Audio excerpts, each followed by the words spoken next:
There you go. A couple things. My name is Peter Winnick. I'm the local district conservationist for Jackson County, NRCS. Just do a couple of introductions. We're being hosted today by the Jackson Soil and Water Conservation District. So I want to thank to Randy White for letting us do that. I want to let you know everything's being recorded, so if that's not a problem, just want to let you know that. And I'm going to have a presentation, tell us about who NRCS is, what we do, and give you some background on what we're trying to accomplish through the local work group meeting. And when we get done, we'll have some questions and answers. And if you want to type any questions in the chat, then we can get to them after that, at that point. So anyway, well, thank you everybody for attending. Appreciate it. Yeah, I guess we'll mute everybody. Just mute them, press the button. Yeah, there you go. So yeah, you want to fire that one up for me? Thank you. There you go. Yep. So yeah, we're here for the local work group meeting. This is something that NRCS does every year. And so I just want a little background on who we are, what we do, and why we have a local work group meeting. So I'll start with a little bit about who we are. We were formed 80 years ago, roughly, as part of the Dust Bowl. Essentially, everybody moved out to the Midwest, started tilling up million-year-old grassland and mass erosion. And so the locals had a lot of problems, and they basically, what is today the Soil and Water Conservation Districts, were local groups that we created the NRCS to come and give them technical and financial assistance to help them deal with local resource concerns. And until this day, flash forward, we still work with our local partner, the Soil and Water Conservation District, and our locals to have a locally led process. We work with private agricultural landowners, forestry, ag, ranch, anything you can imagine. Our programs are voluntary and they're non-regulatory. We provide technical and in a lot of cases financial assistance. Again, we're locally led. We have farm bill programs. We do lots of things. Things that you don't even know necessarily we do, including the soil survey. That's our programs. The NRCS Westwide Soil Snow Survey as well, which is what we do. Everybody's using that. Everybody's very interested in that right now. And then we also have emergency programs, whether they're watershed, post-fire, things like that. And so the old timers, you'd have to be a very old timer to know that we used to be called the Erosion Control Service. I think that was back in the 30s. And up until about 1996, we were known as the Soil Conservation Service. So a lot of the old timers would have known that.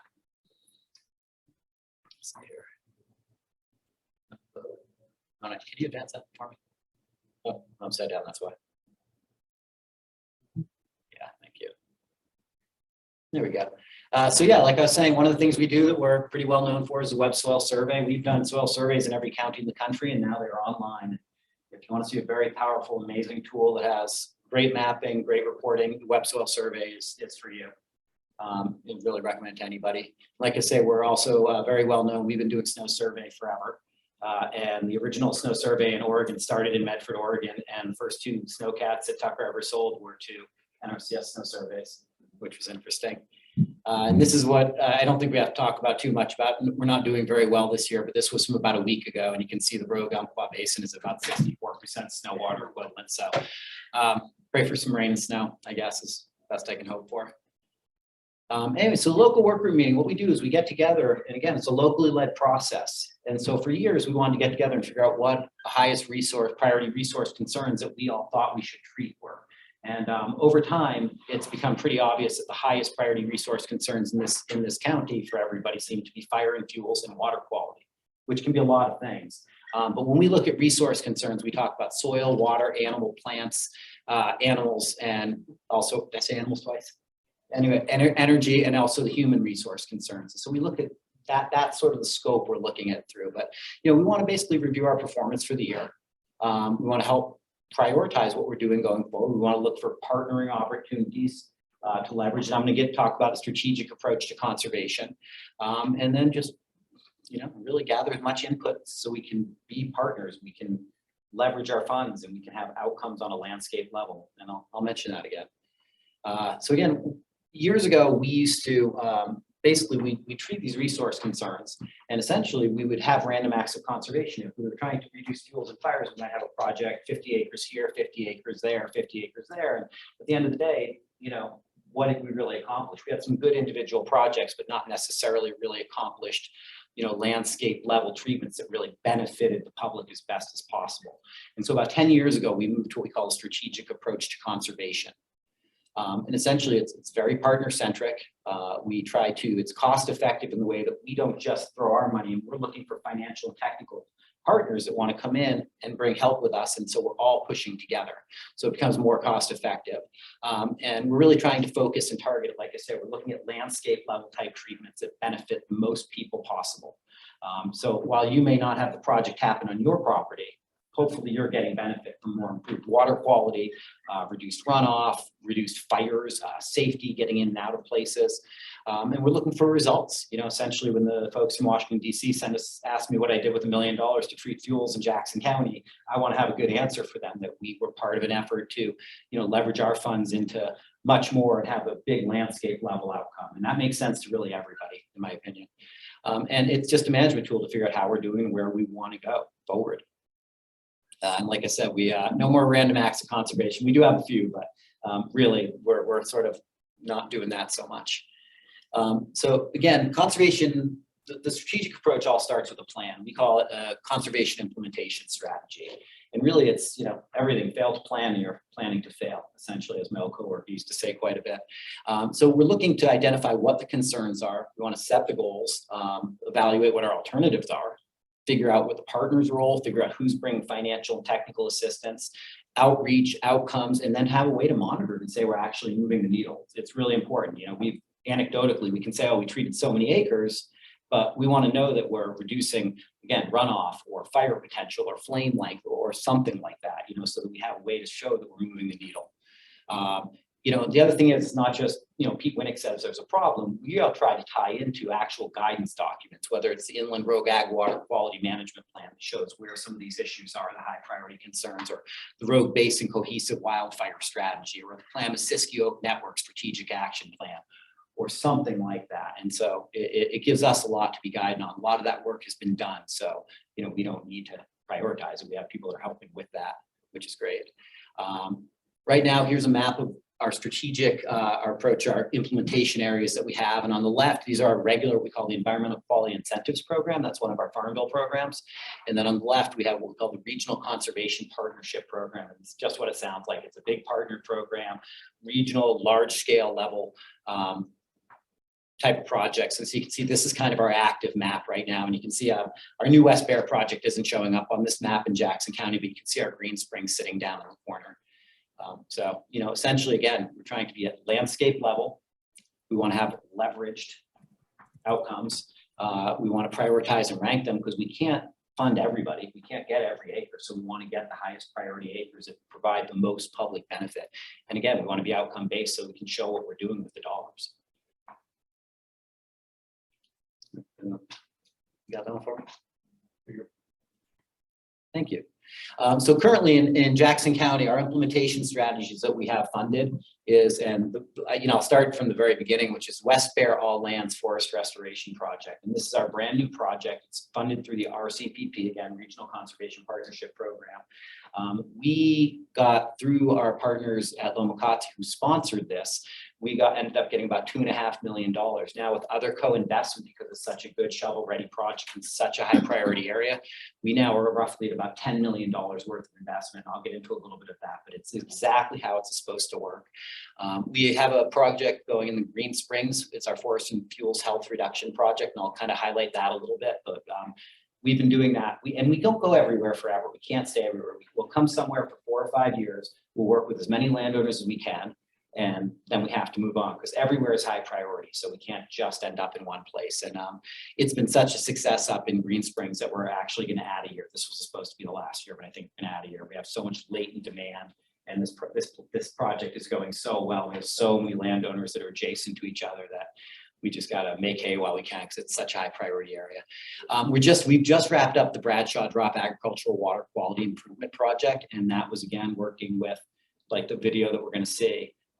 Working with Rogue River Valley Irrigation District and Soil and Water Conservation District that helped pipe some of the big canals. And then we came working on farm to help folks convert from flood to sprinkler, implement irrigation water management in the attempt to save water and, you know, basically keep return flows that are dirty, hot, sediment laden back into the stream. And we'll get into, I'll show you a video that kind of ties into that. And one thing we're working on right now with the Rogue River Watershed Council is a national water quality initiative. And right now they're in plan development.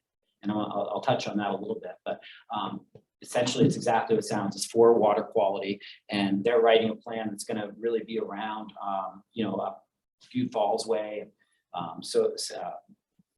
The name of the creek, but it's this big plan. Once they come up with this plan in the best way, we're going to actually assign a different sets of practices, and it's going to be more agricultural based. So there might be pasture and fencing and riparian, and it really depends on what they come up with.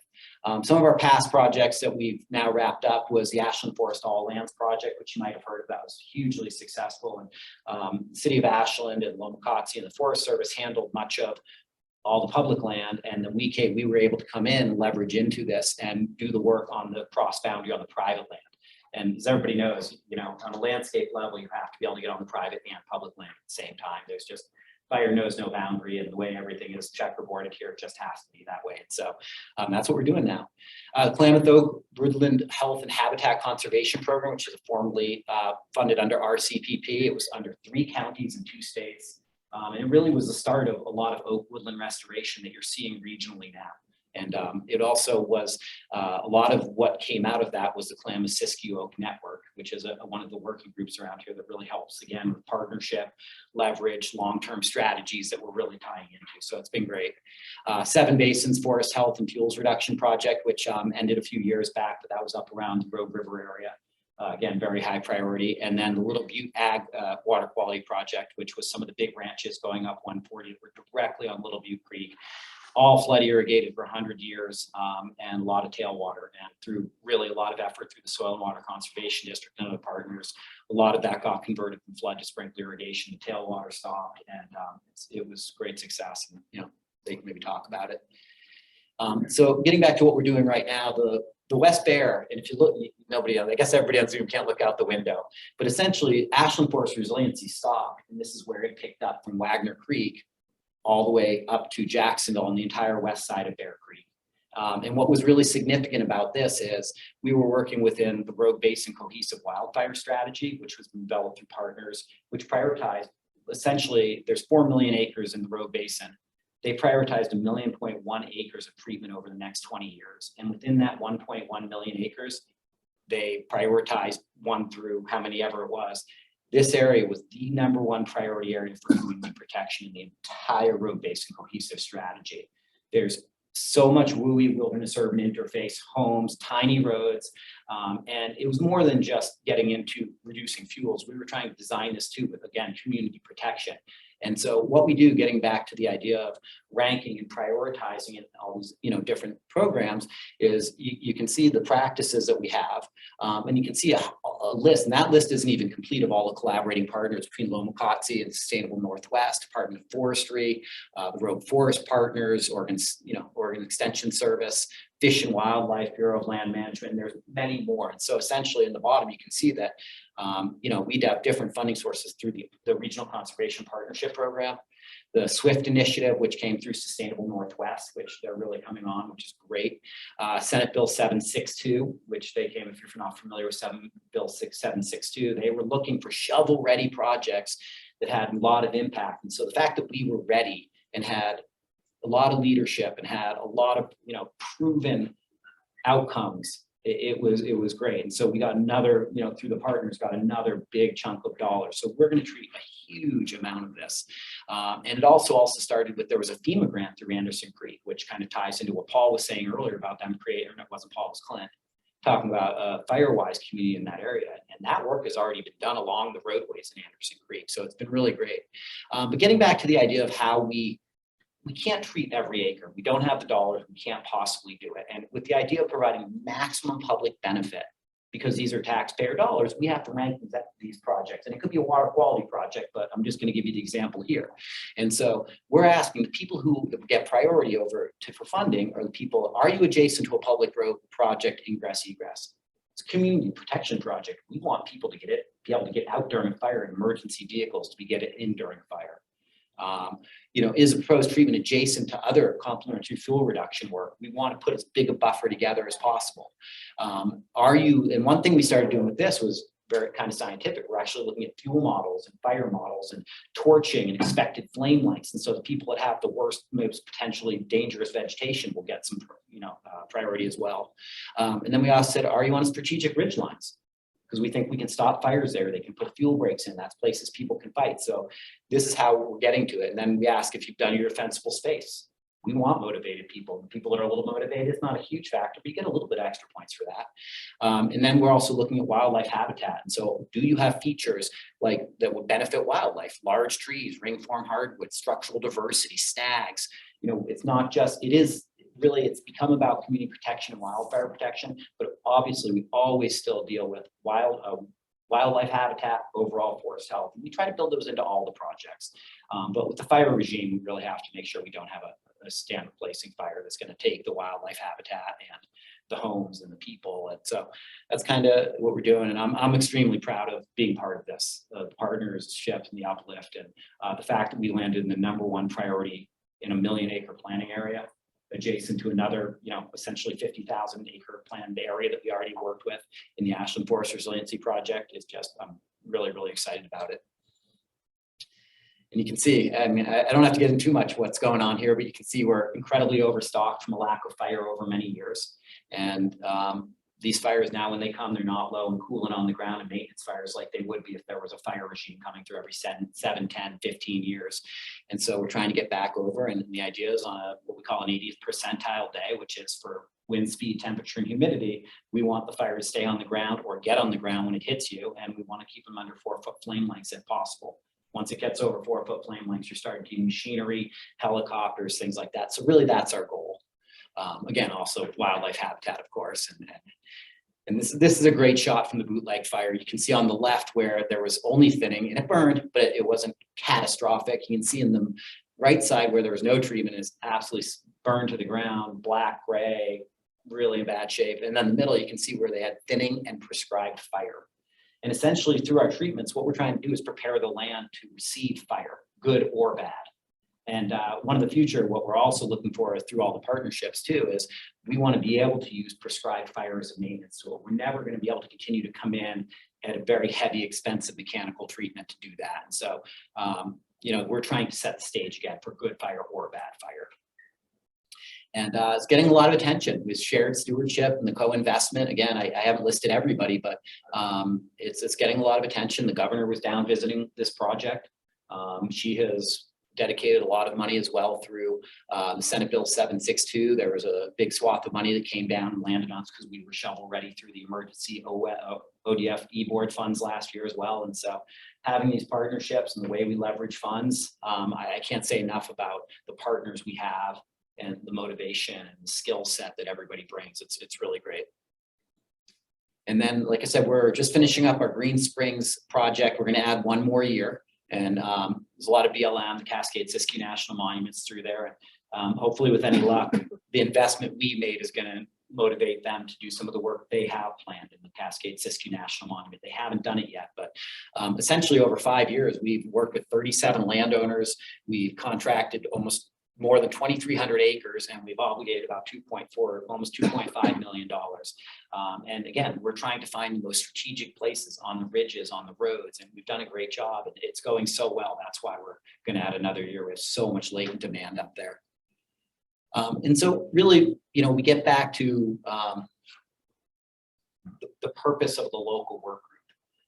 We know what the resource concerns are. Now it's about where do we want to go? Where is their uplift? Where is their partners that want to work to treat these resource concerns? And so, a couple things that are just kind of in the hopper right now, but again, this is the purpose of this meeting, is to get input from stakeholders, from partners, from anybody who's interested, because, we want to invest, we want to help, and we want to lift up with everybody. We're all in it together. So, one we're talking about is around the Big Butte Springs area, which is the drinking water for everybody in this valley, except for Ashland. It's a couple 100,000 people. And the area around Butte Falls, there's a lot of industrial that there's some capacity. We can't work at it, but there's going to be some capacity with the funding source. There's already work going on in Metro Water Commission and the Forest Service land up there. And it's pre-investment that helps us to tie in and say, hey, there's a big investment, there's a big uplift, let's do our part. There's a big soil health push It's a national soil health push through NRCS, and trying to figure out that can't really be a landscape level type of thing. We can't say it's just in this watershed. So we're working on that. We don't know quite how to do that, but there's definitely interest in that. Pollinator habitat protection. There's a huge, one of the working groups here is the Southwest Oregon Pollinator Collaborative. And they're really working on that. And, we do some small scale pollinator habitat with individual landowners, but we're trying to figure out how to make this landscape level. One of the things that I know you guys are very interested in is climate change, and the USDA is coming out with what they call the Climate Smart Commodity Program. They've dedicated $1 billion. I don't have a lot of clear information yet, but it's going to be about putting practices on the ground that are climate friendly, whether it's forestry, agriculture, and they're going to basically pay folks to do this work. And so hopefully as we get more information, we're going to be able to tie into that. We're looking at different oak, woodland, and fuels reduction work. The Klamath Oak Network, the Klamath Observatory, they just finished, just finished their strategic action plan. That gives us a lot of guidance where to go and investment. And so we're looking at futures of that as well. One of the things that NRCS and USDA is coming out with is an urban farming initiative.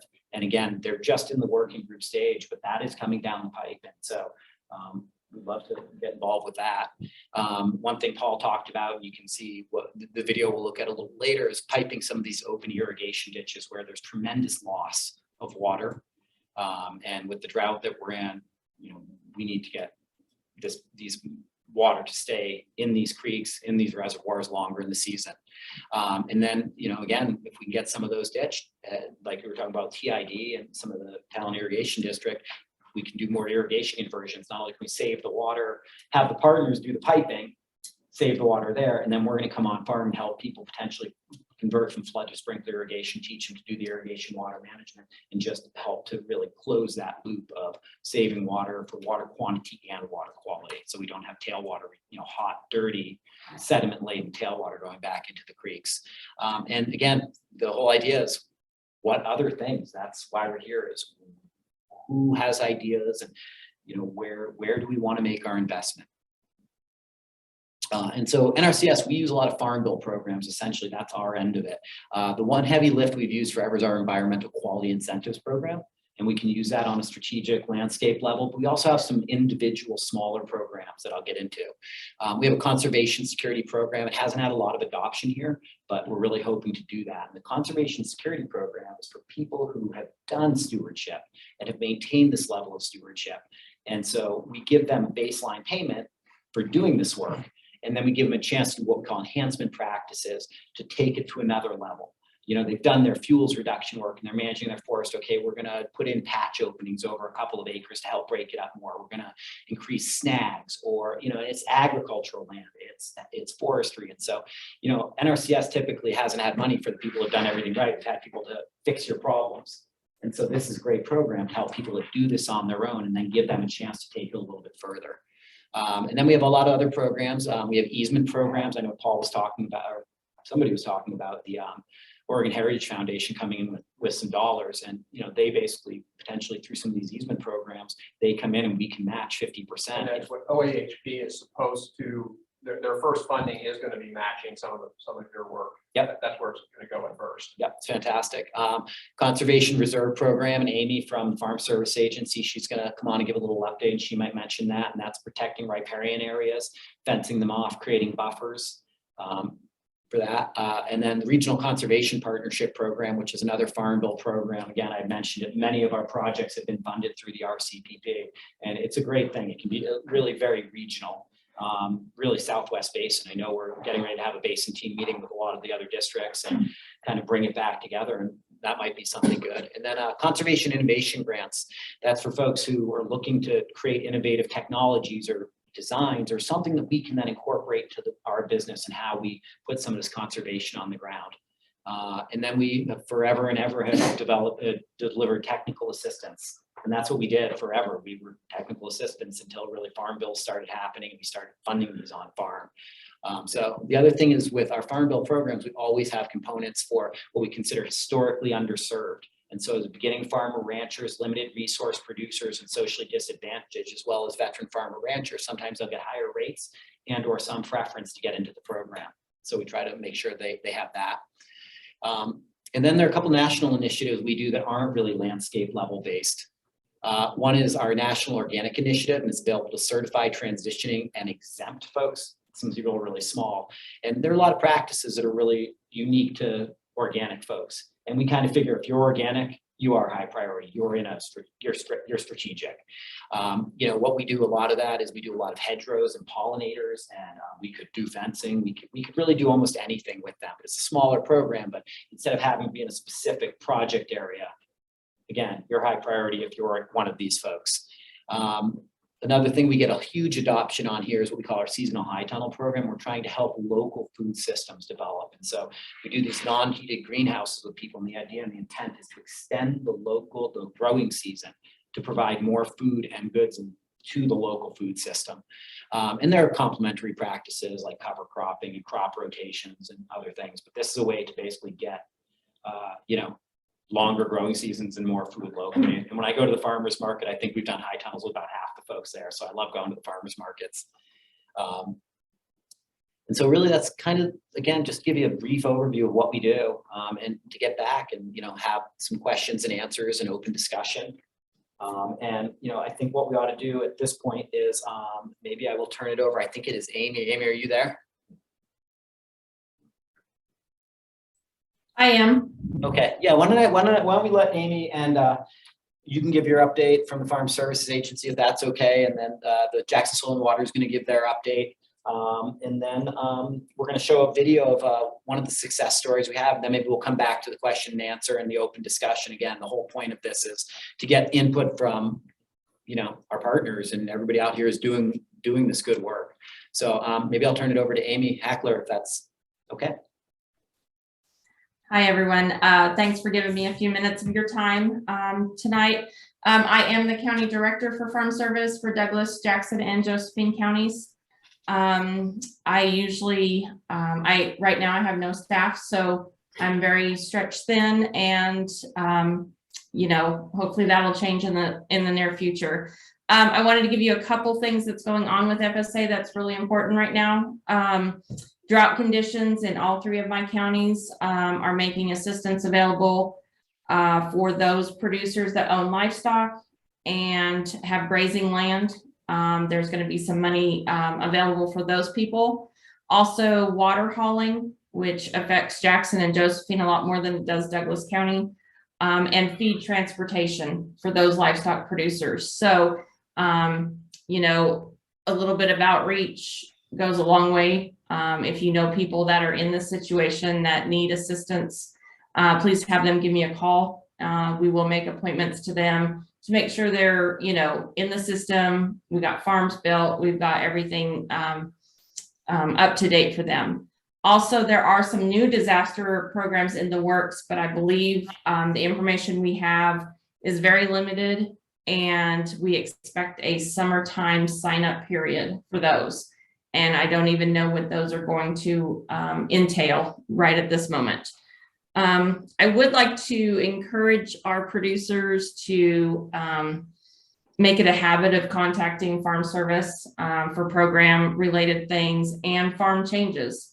Our farm records are lacking. Either we need to be changing ownership or operators and getting those new farms built for those producers that have those farm record updates. So I'm really trying to do that. I've been here almost a year for those that don't know me. So I'm really trying to clean up our offices and get them back into shape.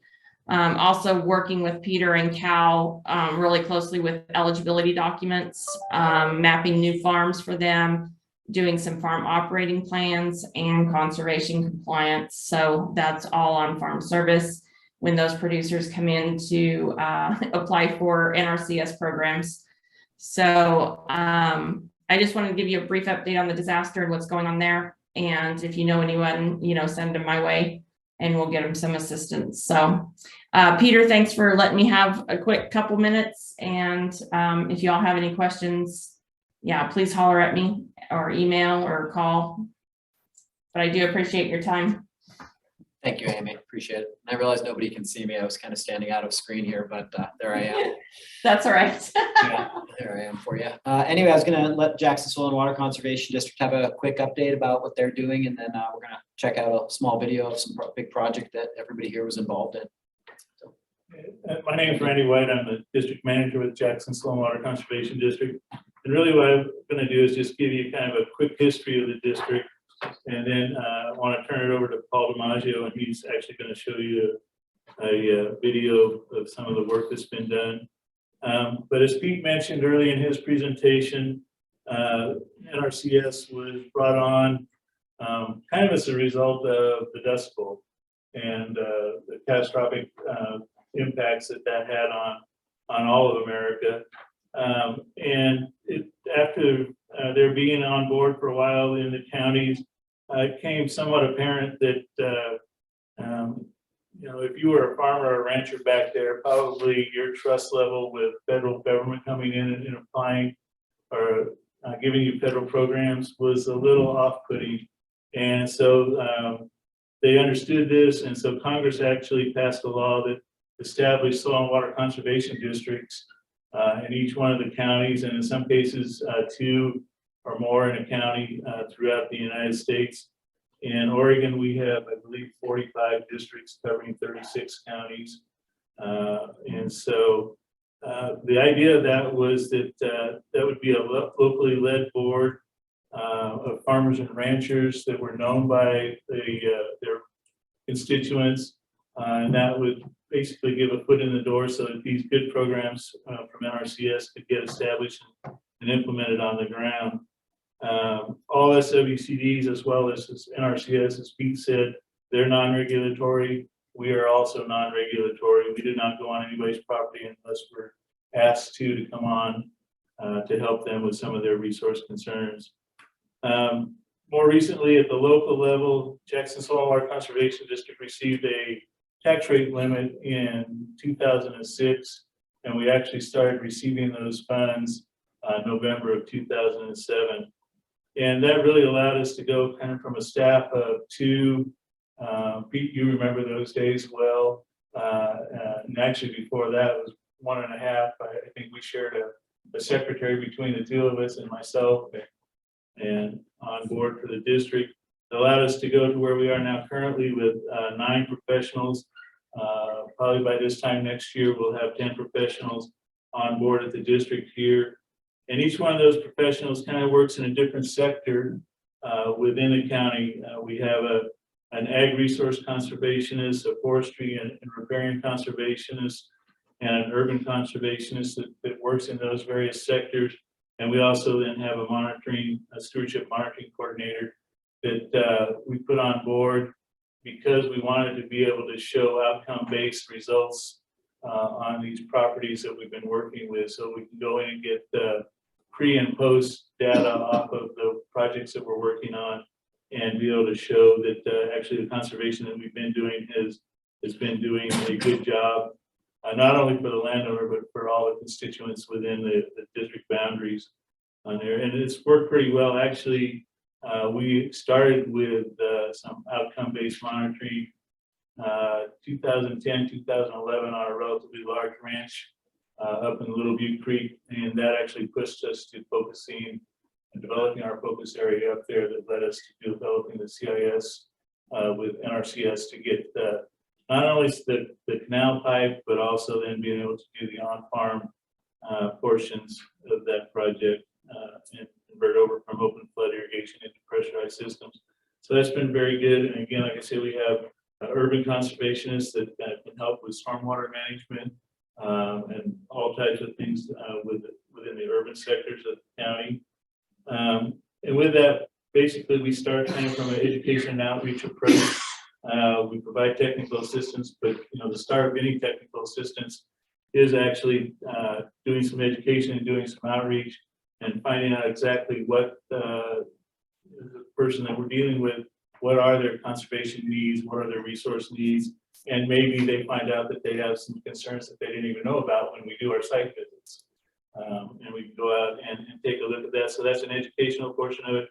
And then we continue on with the technical assistance to help them through the planning process. Pete, you had a saying, we've got another saying that we use here at the district, and It may sound a little corny, but I think it's really true, is we try to work where we have the 7 Ps for the 4 Rs. And that's prior proper planning prevents pitiful poor performance, to ensure that we're doing the right thing, the right time, the right place for the right reasons. And we try to take that to heart as much as we can. And part of that is that we are also now looking at moving into larger scale, multiple landowner projects, to help kind of get that going even at a little larger scale. So we offer that again kind of to individuals, but we also partner with local, state, and federal entities. And the neat thing about that is natural resource concerns that are out there, and of course the impacts on some of our natural resources do not know agency boundaries. And so us being able to work not only with the private landowners, but be able to work with local, state, and federal partners to develop plans on a landscape level, if you want to say a watershed scale, is really where we feel like we need to be spending more time pushing those efforts a little bit more in the future. We have started working, of course, with a lot of partners here locally. We've worked with our Fire District 3, ODF, on the work that we're doing up in the open chain, continuing to get some funding to do those things. With our watershed councils, boy, I mean, 12 years ago, maybe plus or minus, watershed councils and districts barely talked to each other. We felt like we were treading on each other's ground. And I think we finally figured out, you know what, if we work together, we're going to get a whole lot more accomplished. And by golly, I think that has worked very well, at least here in Jackson County. We have some great watershed council support and partnerships that we've been able to develop, and they've been able to develop with us. It gets a lot more of this work done on the ground. I probably could go on here for a long time, but I think I'm going to shut up. You only gave me 5 minutes. I'm not sure whether I took that or not, but I'd like to just turn it over. Oh, okay, was somebody actually keeping track? Great. Well, with that, But you want to turn it over to? yeah, I was going to say with that, I'm just going to show a short 4-minute video on the Joint System Canal project that everybody here was involved with. That is a good example of how we could all partner together for outcomes on the land. And so, yeah, let it roll.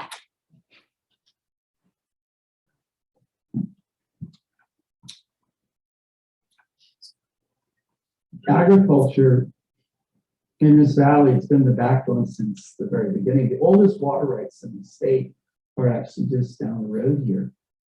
But we're seeing a really steady increase in temperature over time. And as a farmer, I gotta say that is really alarming. The pressure for water has increased with drought. You can't seem to recover a reservoir. Piping the Joint Canal system is important for Romer Valley as well as for irrigation. Simple for conservation. So we can stop the canal from leaking, and we hopefully keep water in the reservoir so we make it longer than August 7th drought years. The Joint Canal is a shared canal between 2 irrigation districts. It conveys water from the Little Butte Creek watershed down to Bradshaw Drop. Bradshaw Drop is where we split the water, 1/3 to Romer Valley Irrigation District and 2/3 to Medford Irrigation District. In 1950s, the Bureau of Reclamation came in and did a rehabilitation on it. Now it's 70 years old again, and the integrity is starting to fail.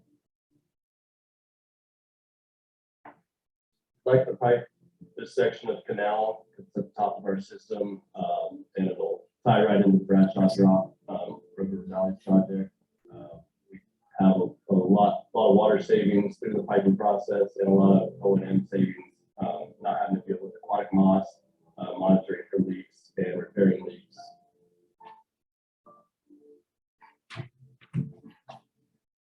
Historically, this creek was one of the most productive anadromous fish streams.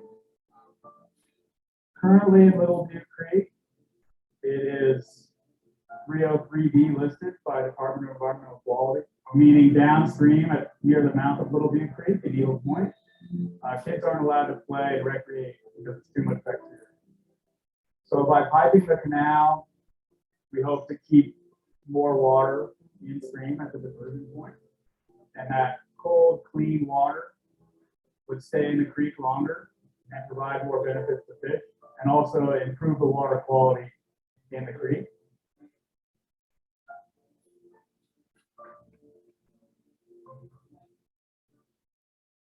Drill close to 200 acres of hay. Our irrigation season was very short because of the lack of water. We had water roughly 3 months, and the typical season is, more like 5.5 months. Last year, we were finally able to install 2 new pivots for irrigation. And that was all because of the pipeline that was installed, and so now we're able to get pressurized water out of that pipeline with no pumping costs. So this summer was an eye-opener for me that on the north side with the sprinklers, I was able to raise as much hay as I would in a typical year in just 3 months with the sprinkler system. It was all possible because of that pipeline and the pressurized pipe. We have to rethink how we use water and how we conserve the water that we have. Our livelihood is at stake. We're an irrigation district. We're supposed to deliver water. That's what we do.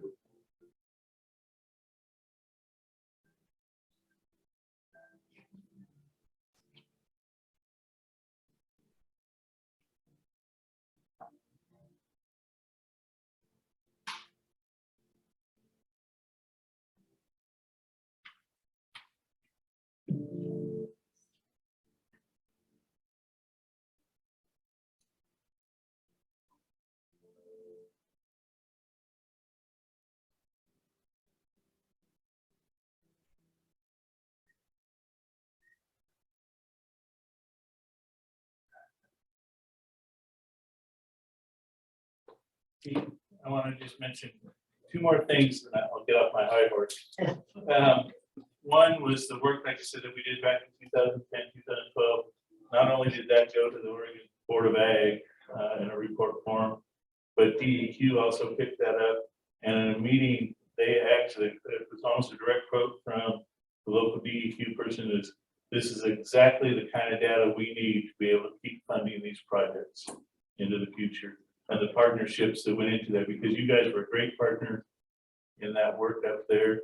And the other thing is that Larry Martin from Rogue River Valley Irrigation District, I don't know if he's on board here, and if I'm putting words in your mouth, I'm sorry. Or, but basically, he said that project would not have happened without the partnerships that we had up there. So, Can we just bring up my presentation on PowerPoint a little bit? Just want to give you some contact information for me for afterwards and share a funny picture. There you go. My mom had this picture on her refrigerator for years and years and years. I'm not sure who's happier, me or the donkey, but anyway, later on, even if you have partners who couldn't attend today, I'm happy to take any kind of comments in writing that we can incorporate. And again, the idea is let's get to the input and the questions and answers and, a kind of conversation. But the idea is we want to take these ideas and put them into our long range strategy. So as we move forward, we can use those to steer where we're making our investments. So anyway, that's again, the whole purpose. But yeah, if you feel free and you can always contact me, call me, write anything, and or we can discuss it now as well. So thank you. One more.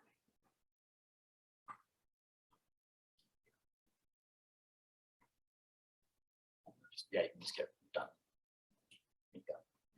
So anyway, yeah, I'd love to open it up. I know we have some partners here, and I see, Jen from the Forest Service, and Jamie from Klamath Bird Observatory, and Terry, and my supervisor Heather is here, everybody, and so is my coworker Callum, and Janelle from the Applegate Partnership, and so as well as some partners from Oregon Department of Forestry. So yeah, I'd love to get some ideas and some input where you think that we should be moving and where we can make some good investments.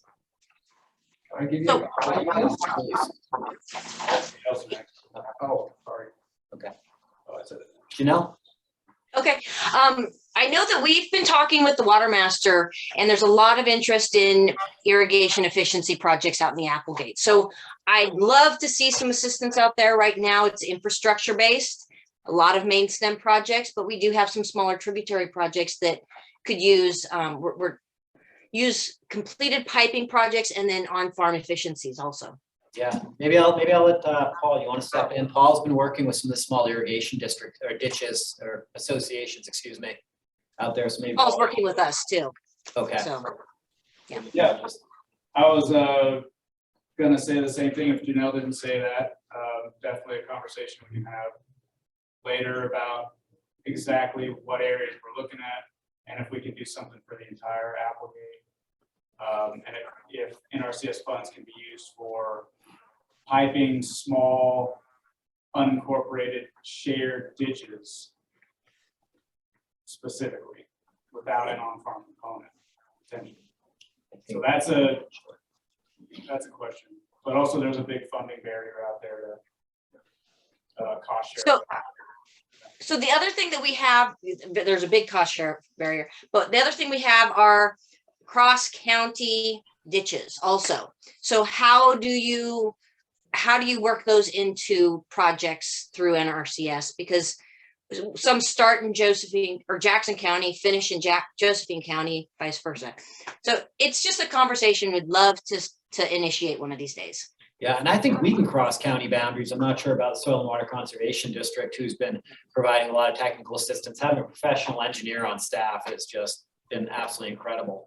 You know, the other thing that's going on I didn't mention because I don't have a ton of detail, but I know that rural development they have a rural development grant with the Greater Applegate, and I don't know exactly all the things they want to do, but they want to do rural development. You know, when I had mentioned that to the person at rural development, she's like, "Oh, can we throw a fiber optic line in the ditches if you put them all in canals?" And so, you know, potentially there might be some effort, you know, to work through them as well. So that's definitely needed out there as well.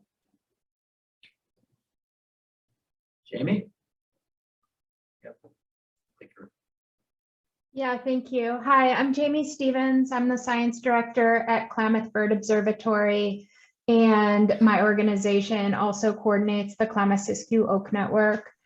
And so we have a long history of partnering with NRCS, as Pete mentioned, on some successful Rcpp oak projects, and previous to that, another large one through the CCPI program.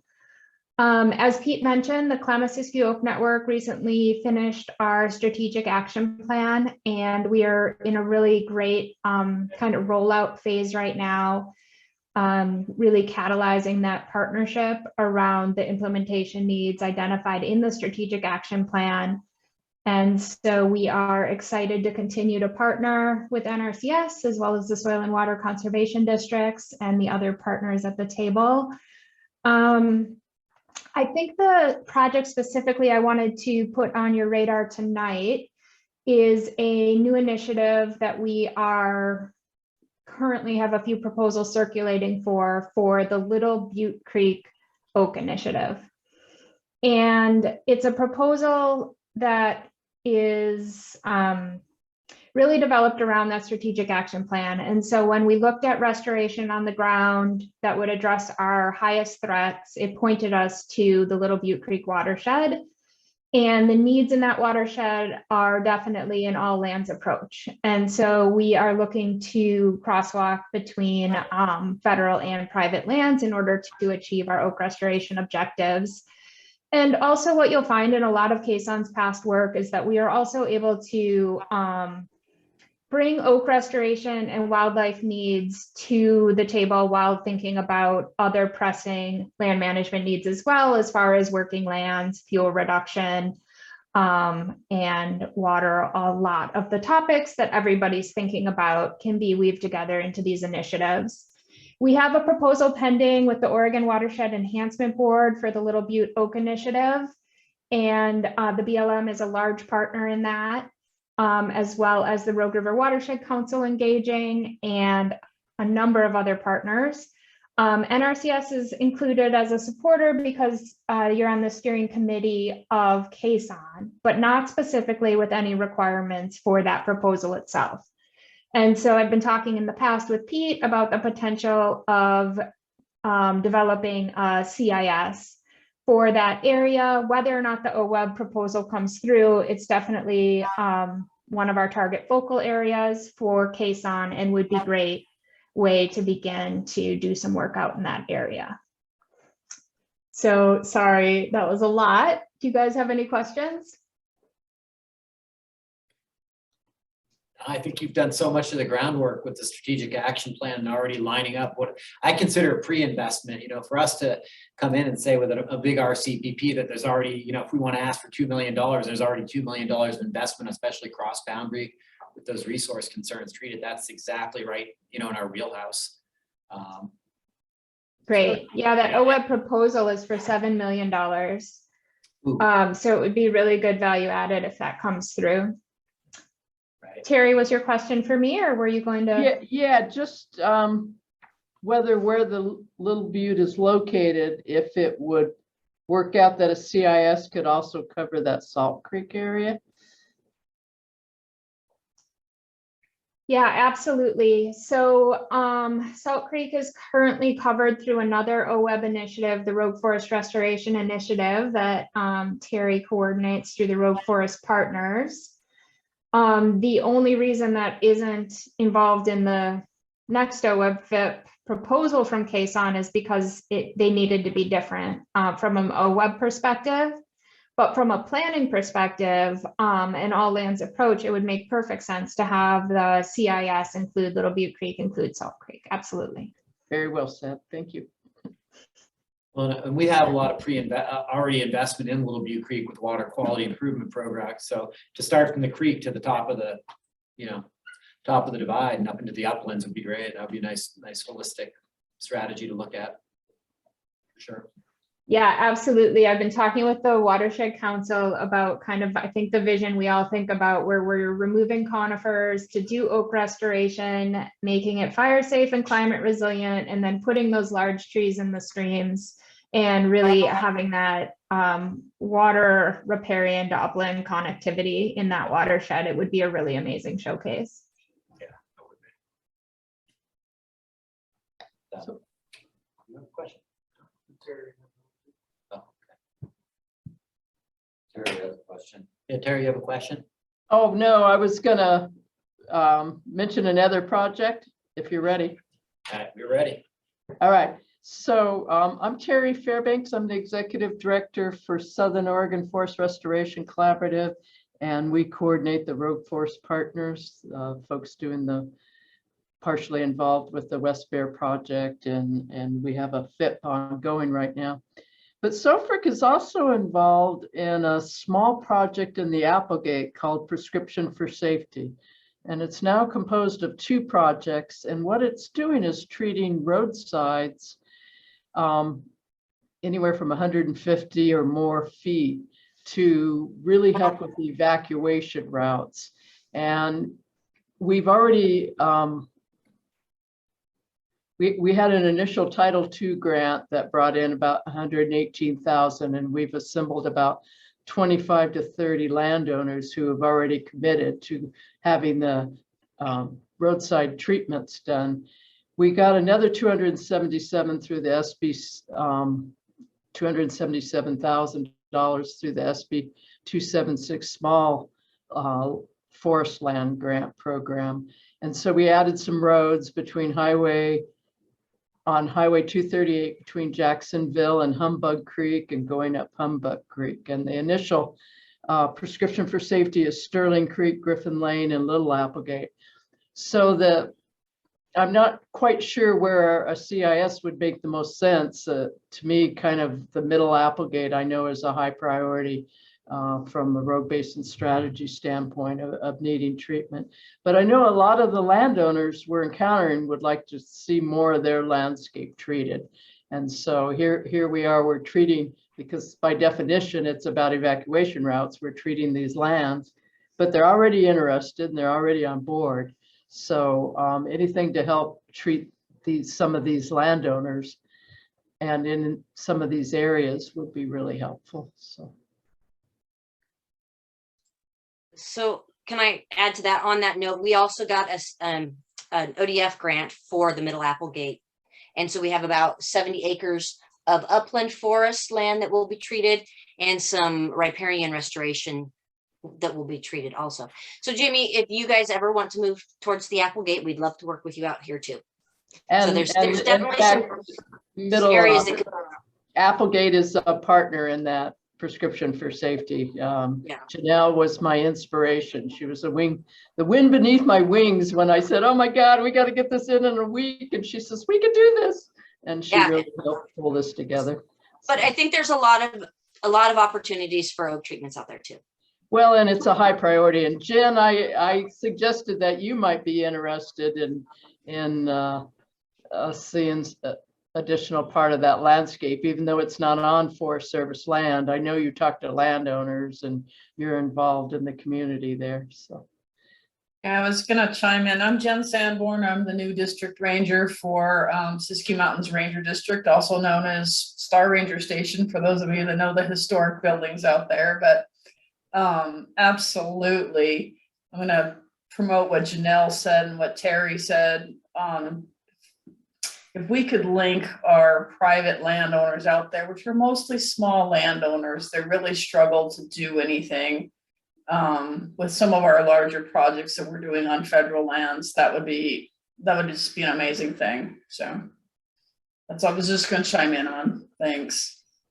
I would just say some of our programs with the Farm Bill for really small landowners, sometimes for a very small amount of cost share, it may or may not be desirable for them to go. I mean, we're still the Federal Department of Agriculture, so it's not quite as easy as maybe a easier grant type program. There's definitely like hoops and eligibility and things that go with it. So sometimes that's a little bit of a dissuasion for really small landowners. And I don't know, Heather, maybe you can chime in. Is there some capacity where some program we could put everybody together in a group and treat as a group, or we still have to work individually with individual landowners, correct? We would still have to work individual by individual right now based on the Farm Bill. But what Jen and Terry and Janelle were saying, this sounds like a good opportunity for a Joint Chiefs, which it might be a little bit too late right now, but we've been having the Joint Chiefs planning the last couple of years. So I think having a good plan, getting all those partnerships and members, especially, the tribal component is a huge component of that as well. So, and that takes kind of a year or so in preparation. So that sounds like a potential project. But again, we've had some challenges in some other counties that I've worked in with some of the smaller landowners because people do have to pay taxes on the income. It's taxable income. And some people don't realize that as well. But we are willing to work with small landowners as well. And just a little thing, the Joint Chiefs is another national landscape level program between the chief of the Forest Service and the chief of the NRCS. And so something like Jen is talking about where it's Forest Service land and private land really might have a good fit. Same thing with like around Big Butte Springs, where you have the Forest Service land right around the springs, and then you have the private land leading out from there. And so potentially Joint Chiefs would be great, because our part, it doesn't have to be 50-50. We could have a small part of it as well. So that's actually not a bad idea. Out in West Bear, it's all, if any of the public lands really BLM. I don't think Forest Service has a lot of land in that location. So, but yeah, that's not a bad idea. And again, with everything else too, we have to write an implementation strategy. We have to have a plan. You do the plan first, then you find the funding, just like anything else. Hey, another thing I just want to throw out a gratitude to ODF as well. I see that Alex is here with us as well, and we do a lot of forestry work. That's really where we're predominant right now. And we have a services agreement with them where they provide us plan writing, inspection, pretty much everything we do, and they do that for us. And I want to say they provide so much capacity with us along with other partners, and ODF really gets a call out here, and they've really ramped up their capacity and their stewardship foresters that are writing plans, certifying. I think they probably do more outreach than we do because they're on the ground talking to everybody. And what's happening, what's great with all these programs, exactly what we want. We want landscape level. We want neighbor talking to neighbor, sending them in. And that's what's happening. It's accelerating. We're getting everybody going, oh, hey, I got mine. You got to get in there. And they're motivating and everybody's doing it. It's kind of feeding on itself. And that's exactly what we want it to do. So again, tremendous partnerships around here. I kind of feel bad for people in other parts of the country and other parts of the area that don't have the partnerships we have here. It's I would never say it's easy. There's so much hard work that goes into it, but the motivation and the skill set of our partners and people we work with, everybody in Soil and Water Conservation District, incredibly included in that. So yeah, I think we have a very bright future down here, and I think it's code red, especially for fire. And I think a lot of money's coming through the infrastructure bill. And I think we're ready. And for years around forestry around here, we've always said, oh, if we could just get more money. Well, now it's about to start, an incredible amount of money. Now we're wondering how we're going to have the capacity to get a lot of this work done. And so hopefully that'll provide jobs as well and job training. We have partners that do that where they provide jobs, they do job training with tribal members, other folks. And I just think we're going to get a lot more capacity as this money comes down to do this work. I think we're going to see a lot more forestry operators coming down here to do this work, which is great. It's how it should be working. Anybody else? The Soil and Water Conservation District, Kevin? I got a comment. I hear a lot about fields work being done, which is awesome, but I worry about maintenance because I've seen some of the areas that we worked on out in Water Gap within 2 years being back looking just like it did when we got there. So let's work on maintenance and a way to keep it economical. Chris Adlam, OSU, fire, but you're going to have to put some teeth in it to make the landowner step up to the plate. Because I don't think we can just keep paying for somebody's privilege to live in the woods ongoing and pay that cost. And I agree with you. And again, what I mentioned with our project, we're trying to prepare the land to receive fire, good or bad. And later, we're not, again, we able to come back $1,300 an acre in mechanical treatments, like Don is saying. So we're setting the stage to prescribed fire. And I'm talking everybody in these project areas, we talk to them and I say, hey, you guys want to get together and create some sort of organization. I know they have prescribed fire councils. And once we set the stage with this heavy mechanical entry, that's exactly how we want to come back. And OSU has dedicated staff for prescribed fire. And I think that really is the future. We just can't do it on the front end. It's just 1,000 stems to acre. You can't do this work. You can't use fire until the land is ready for it. So get behind Chris. Let's get behind Chris and really, that's a big hurdle to get to where we can burn economically and have enough people involved to do that. One thing I wanted Terry to know is, and I'm sure you've seen it, Terry, but I saw a site today in Ashland. They controlled the manzanita in 1995, and they planted native grasses there. And the manzanita is just some little 6-inch plants scattered through the grass. Very economical, low fuel types, works very well. Yeah.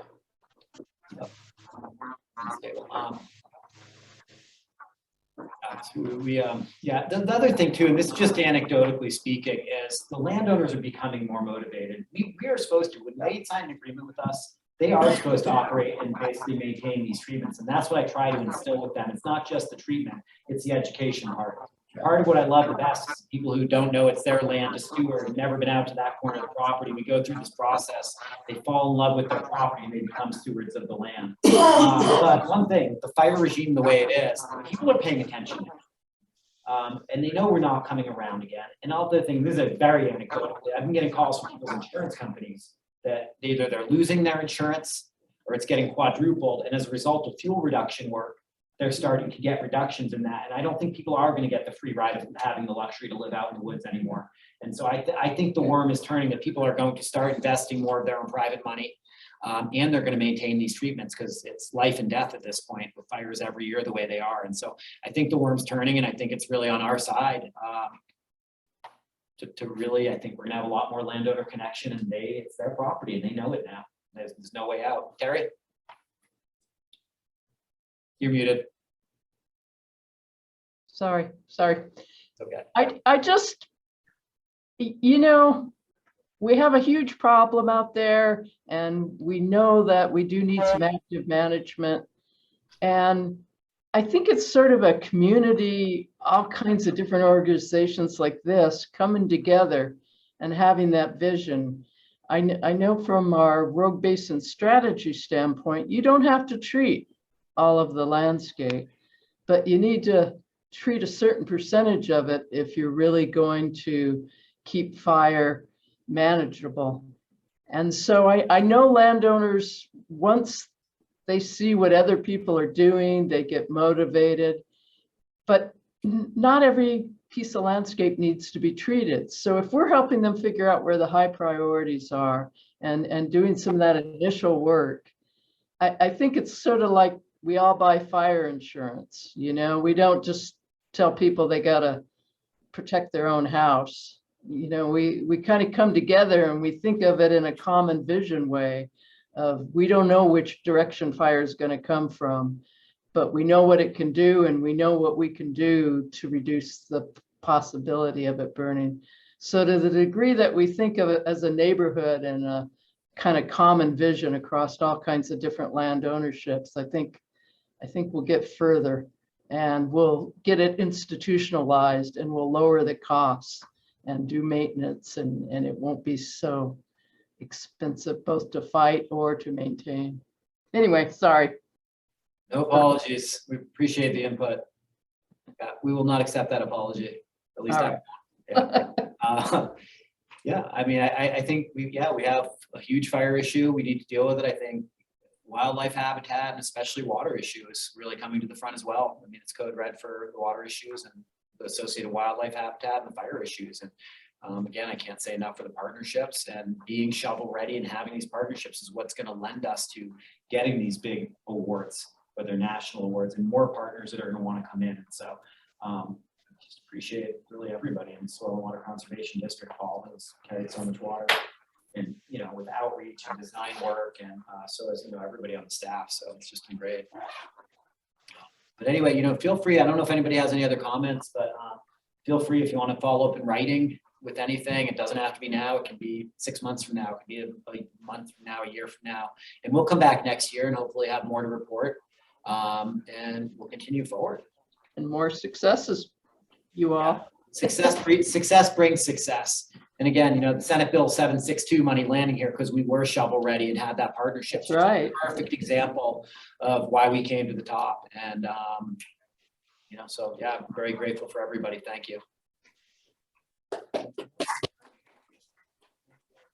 Really appreciate it. Feel free to follow up with me anytime. Anybody else? Thanks, guys. Can Alex show his face before we get off? Alex. There he is. Good to meet you, Alex. Maybe Cal can show his face real quick. I don't know if he's still. I know what Cal looks like. I know, but I'm not sure everybody Never does. met Alex. I am a relatively new face out here, so look forward to meeting you all in the coming year and all. So good evening. Nice to meet you. And kudos to Alex. Alex jumped in running on day one. He has been very value added from day one. And there's my coworker in soil conservation is Cal. So hi, Cal. Casual at home.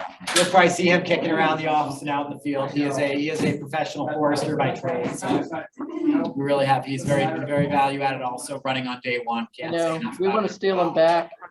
What's that? What's that, Terry? Nothing. They can't have him back. You can't have him back. Yeah, we can fight for him. I don't know, would that help?